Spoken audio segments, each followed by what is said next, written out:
see what's happening around my home, like when that delivery I've been waiting for arrives, or an unexpected visitor comes knocking. With Blink XT2 security cameras from Amazon, I can keep an eye on my home, family, pets, and more.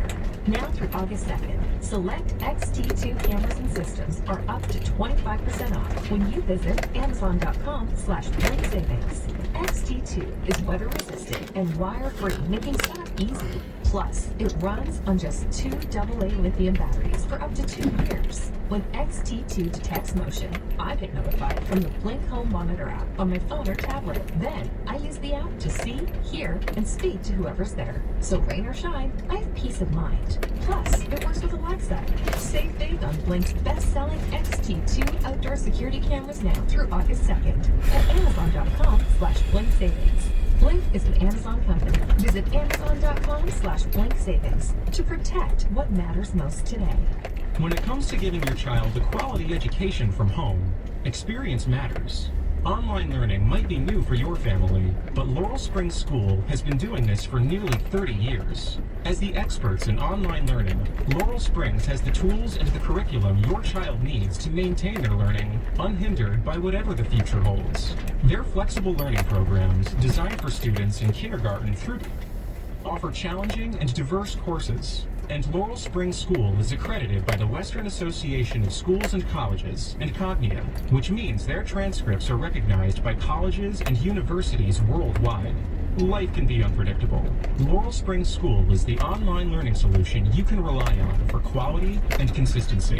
Register your child at laurelsprings.com/MSNBC today and receive a waived registration fee. That's laurelsprings.com/MSNBC for your waived registration fee. laurelsprings.com/MSNBC. Excuse me, have you ever discussed life insurance? Well, sort of. Have you talked about who'll pay the mortgage if one of you passes? We definitely haven't talked about that. Well, then you should talk to SelectQuote.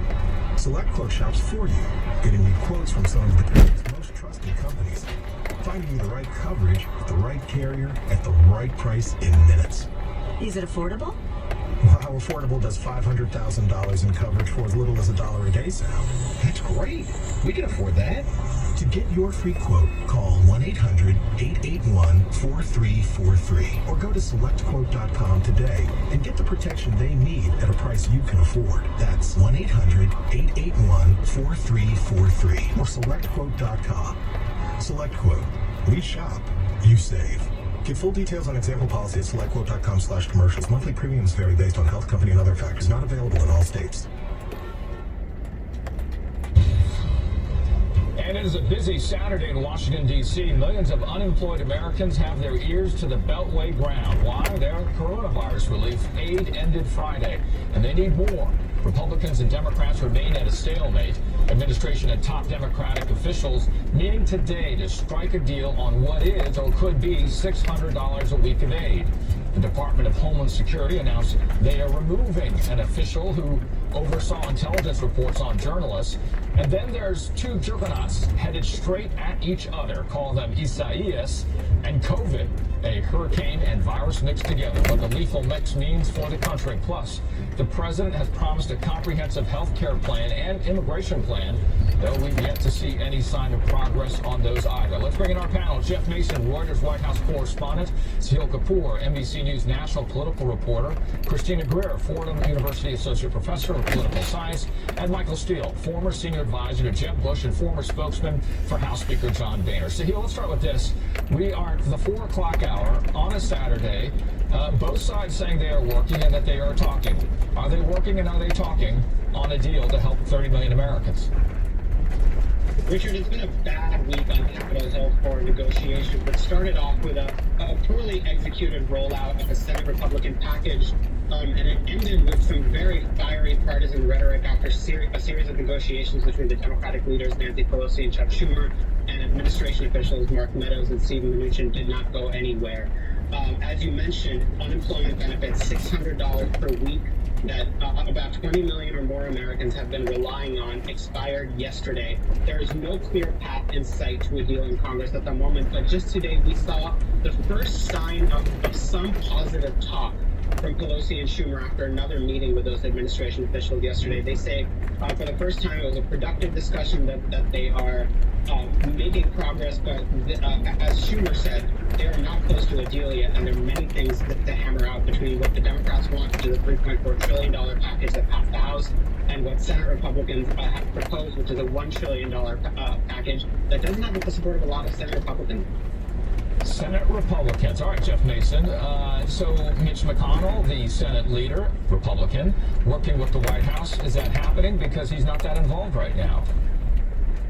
Well, and they also seem to have some disagreements about what needs to be in the package. The White House press secretary saying yesterday, I believe, that with regard to questions about liability, which has been a big priority of Senator McConnell's, apparently no longer a big priority of the White House. Billy McNamee saying yesterday that was a question for Senator McConnell. So certainly it appears as though there's some daylight there between the Republican-led Senate and the White House, and that's one of the sticking points in general that has held up these negotiations.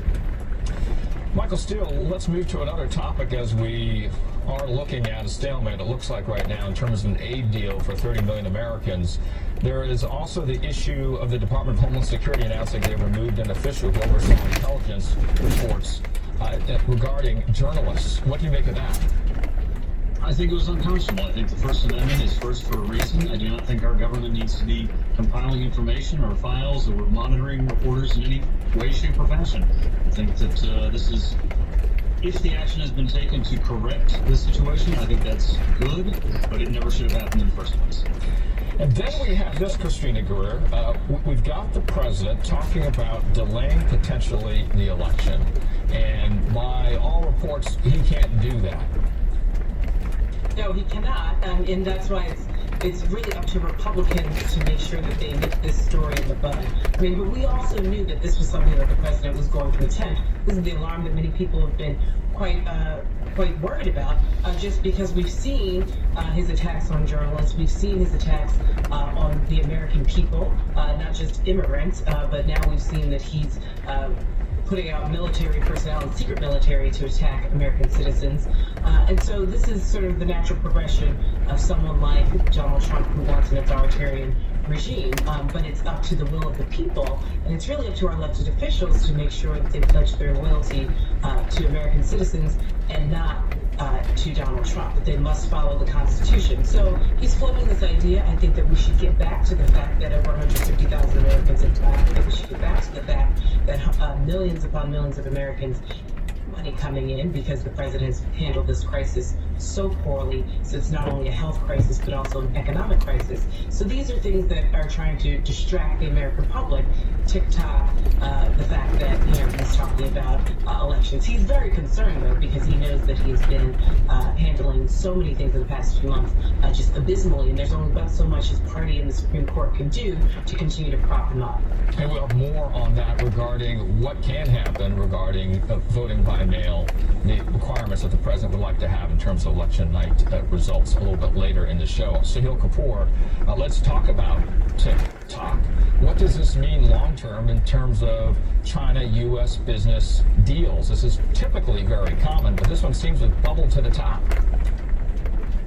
Right, so we don't seem to have an official document in terms of what the president is going to do. He's made very clear that he would like to ban TikTok, and there are two relevant pieces of context here. There are lawmakers and political leaders on both sides of the aisle that have raised national security concerns because TikTok is owned by a company that's based in Beijing. Of course, the concern is that China could weaponize this to spy on American citizens and collect data on them. The other relevant piece of context is President Trump did not really speak about this until after TikTok became the home base of a bunch of